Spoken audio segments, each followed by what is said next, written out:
kebutuhan yang hanya satu, formasi hanya satu, terus pelamarnya dua, ini nanti yang diterima ini adalah hanya satu ya, yang satu tidak akan diterima. Kebutuhan 13, 51 untuk pelamarnya. Tentunya di sini teman-teman bisa memetakan yaitu kira-kira persentase kelulusannya itu 1 banding berapa gitu ya. Baiklah, assalamualaikum warahmatullahi wabarakatuh, sobat-sobat calon guru, selamat datang di channel calon guru. Sobat-sobatnya, pada video ini saya akan memberikan tutorial bagaimana sih caranya untuk kita itu bisa melihat pesaing kita dalam seleksi P3K 2022, baik itu P3K guru, P3K tenaga kesehatan, P3K teknis, dan juga teman-teman nanti supaya setelah kita mengetahui antara lowongan atau kebutuhan serta jumlah pelamar yang melamar pada formasi tersebut, kita bisa mengatur strategi sejak dini dan juga memaksimalkan potensi kita supaya peluang lulusnya ini adalah lebih besar. Bagaimanakah informasinya? Silahkan simak video ini sampai selesai. Namun sebelum kita lanjutkan, perlu saya ingatkan, bagi teman-teman yang mungkin baru pertama kali menemukan channel ini, silakan klik tombol subscribe-nya dan aktifkan notifikasi loncengnya, sehingga nanti jika ada update video terbaru, teman-teman tidak akan ketinggalan informasi. Baiklah sobat-sobatnya, untuk yang pertama yaitu untuk P3K guru. Bagaimanakah caranya untuk kita itu bisa melihat formasi untuk P3K guru dan juga melihat peta persaingannya. Dan di sini seperti yang kita ketahui dalam seleksi P3K guru tahun 2022, di sini sudah ditetapkan ya untuk seleksinya adalah merupakan sistem seleksi secara tertutup. Artinya ditentukan untuk siapa saja yang bisa melamar dalam P3K guru ini sudah ditentukan, yaitu ada P1 yaitu guru yang sudah lulus passing grade, yaitu tinggal penempatan saja teman-teman. Jadi bagi teman-teman P1 ini tinggal penempatan, jadi untuk P1 ini tidak ada persaingan ya teman-teman. Untuk P3K guru yang prioritas 1 ini tidak ada persaingan. Artinya dari kuota atau formasi yang tersedia di masing-masing Pemda dan sudah diinputkan pada data informasi dari PNRB nanti akan diberikan pada P1. Jadi teman-teman sudah setelah lulus seleksi administrasi, maka P1 tinggal nanti menunggu bulan Februari untuk kita pemberkasan ya. Kemudian untuk P2 dan juga P3 di sini nanti akan ada peta persaingan.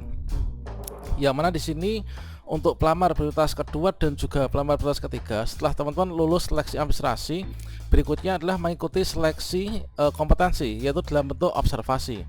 Nah di sini sebenarnya ada juga persaingannya teman, dikarenakan nanti dari seleksi observasi ini nanti akan ada penilaian ya, yang mana menilai adalah kepala sekolah, guru senior, dan juga dari pengawas sekolah, serta nanti akan dibawa diverifikasi kepada BKPSDM dan juga dinas pendidikan masing-masing. Sehingga di sini tetap ada persaingan untuk yang observasi P2 dan juga P3.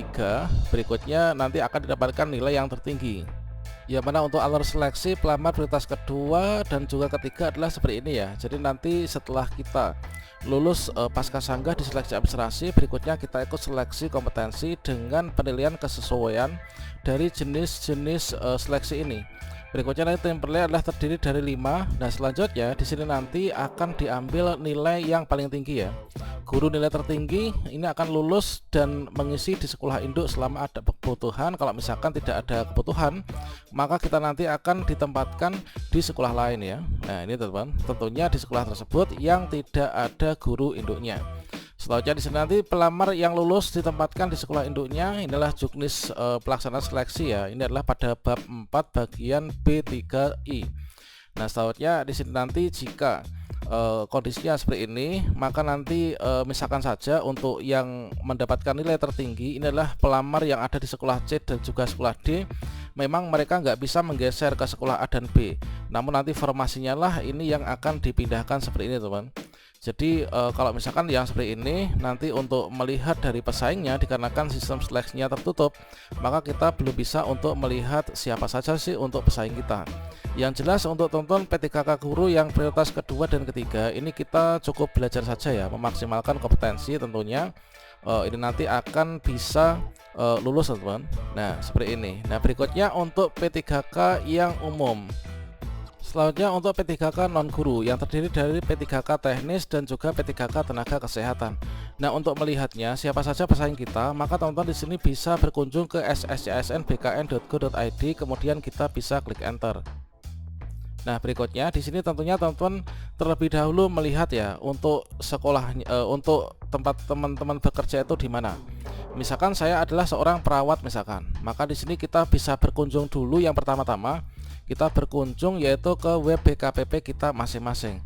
Misalkan adalah saya itu di BKD Ngawi misalkan ya, saya instansinya adalah pemerintah Kabupaten Ngawi. Kemudian saya melihat dulu apakah di tempat saya ini ada formasinya ataukah tidak. Nah, ini adalah untuk saat ini sudah dipindahkan websitenya, ada pembaharuan, awalnya BKD menjadi BKPSDM. Selanjutnya kita cek dulu untuk formasi-formasi yang dibuka di daerah kita masing-masing. Tentunya teman-teman di sini bisa melihat terkait tentang hal ini. Ini adalah pada web instansinya masing-masing ya. Nah, di sini adalah untuk pengumuman pengadaan ASN Kabupaten Ngawi yaitu pada tahun 2022. Nah, di sini adalah untuk pengumumannya. Kemudian kita bisa klik unduh dulu ya untuk bisa memperjelas. Ini kita melihat formasinya dulu. Setelah kita unduh, maka kita akan bisa mendapatkan yaitu seperti ini. Nah, ini kemudian teman-teman cari untuk tenaga kesehatan ya. Untuk tenaga kesehatan dulu ini. Nah, tenaga kesehatan kalian bisa cari yaitu untuk formasinya ya. Ini adalah untuk formasi guru. Kemudian di sini kita cek untuk yang tenaga kesehatan. Nah, ini adalah untuk tenaga kesehatan yang dibuka di daerah kami. Ini ada ahli pertama, administrator, kesehatan dan lain sebagainya. Kemudian di sini untuk unit penempatannya. Ini adalah alokasi formasinya. Ini ada 2. Kemudian ini adalah untuk penempatannya nanti di sini. Nah, selanjutnya nanti teman-teman bisa cek ya. Ini tempatnya masing-masing. Kemudian di sini untuk penempatannya ini di puskesmas Pitu, puskesmas Sine dan lain sebagainya. Nah, misalkan di sini saya itu adalah ahli pertama. Nah, coba kita cek dulu. Ini adalah untuk nama jabatan. Misalkan ahli pertama administrator. Inilah Dinas Kesehatan Kabupaten Ngawi. Nah, ini teman-teman bisa berkunjung. Ini disesuaikan dengan jabatan yang dimiliki saat ini ya, yang akan dilamar disesuaikan dengan ijazah yang kita miliki. Berikutnya di sini kita berkunjung ke SSCSN tadi. Kemudian teman-teman bisa klik di bagian sini yaitu info lowongan. Kita klik di sini. Berikutnya nanti kita akan dimasukkan ke bagian simulasi pemilihan formasi. Di sini kita filter dulu, kita masukkan jenis pengadaannya. Ini adalah P3K tenaga kesehatan. Untuk P3K teknis tentunya menunggu dari pusat ya, karena belum dibuka. Ini adalah untuk P3K guru sudah. Kemudian saya karena ingin mengecek P3K tenaga kesehatan, kita pilih yang P3K tenaga kesehatan. Instansinya ketikkan nama kabupaten masing-masing atau provinsi atau kota masing-masing ya, atau kementerian masing-masing. Misalkan di sini adalah Ngawi. Kemudian kita pilih Pemkab Ngawi. Kemudian tingkat pendidikannya. Di sini kita pilih inilah jenjang khusus P3K tenaga kesehatan. Kemudian pendidikannya kita pilih sesuaikan pendidikan kita. Nah, di sini adalah misalkan saya adalah D3 keperawatan. Saya D3 keperawatan. Kemudian teman-teman bisa klik cari. Maka nanti akan ditemukan untuk D3 keperawatan. Inilah formasinya dan juga pesaing kita. Nah, di sini untuk terampil perawat ya. Nah, di sini lokasinya misalkan di Puskesmas Jogorogo. Ini pendidikan D3 keperawatan, jenis formasinya ini adalah kebutuhannya 1. Namun pelamarnya ada 2. Tentunya di sini dari kebutuhan yang hanya 1, formasi hanya 1, terus pelamarnya 2, ini nanti yang diterima ini adalah hanya 1 ya. Yang 1 tidak akan diterima. Kemudian di sini untuk perawat juga di RSUD Dr. Suroto Ngawi. Ijazah D3 keperawatan ini kebutuhannya ada 13, namun pelamarnya ini ada 51 teman-teman. Kebutuhan 13, 51 untuk pelamarnya.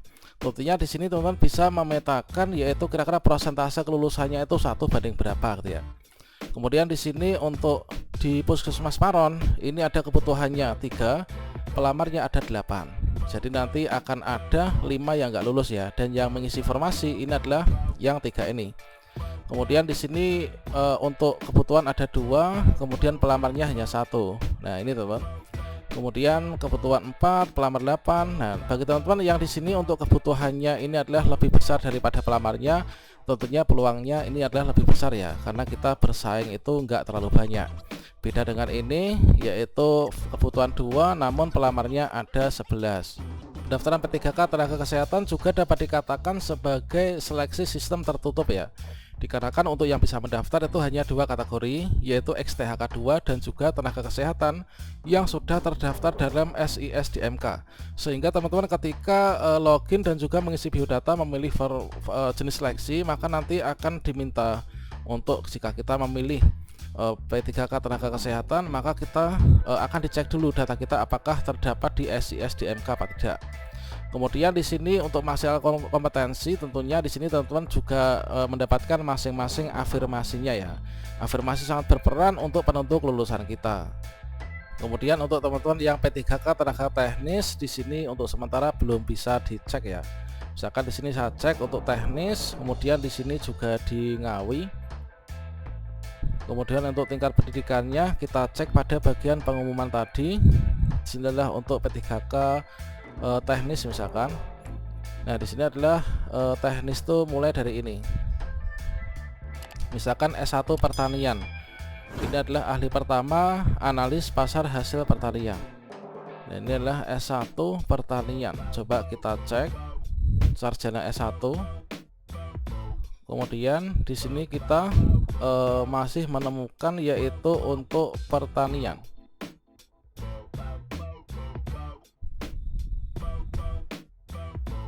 Oke, agribisnis coba kita cek. Nah, ini adalah untuk jawabannya belum diketemukan. Untuk tenaga teknis teman-teman pantau ya, penjelasan dari PKN kemarin itu adalah nanti dibuka 2023. Oke, demikianlah teman-teman untuk cara mengecek yaitu pesaing kita. Semoga ini bisa menambah motivasi untuk belajar lebih banyak lagi ya. Dikarenakan nanti akan ada seleksi kompetensi yang harus kita persiapkan dengan cara belajar sejak dini. Demikian, semoga bermanfaat. Wassalamualaikum warahmatullahi wabarakatuh.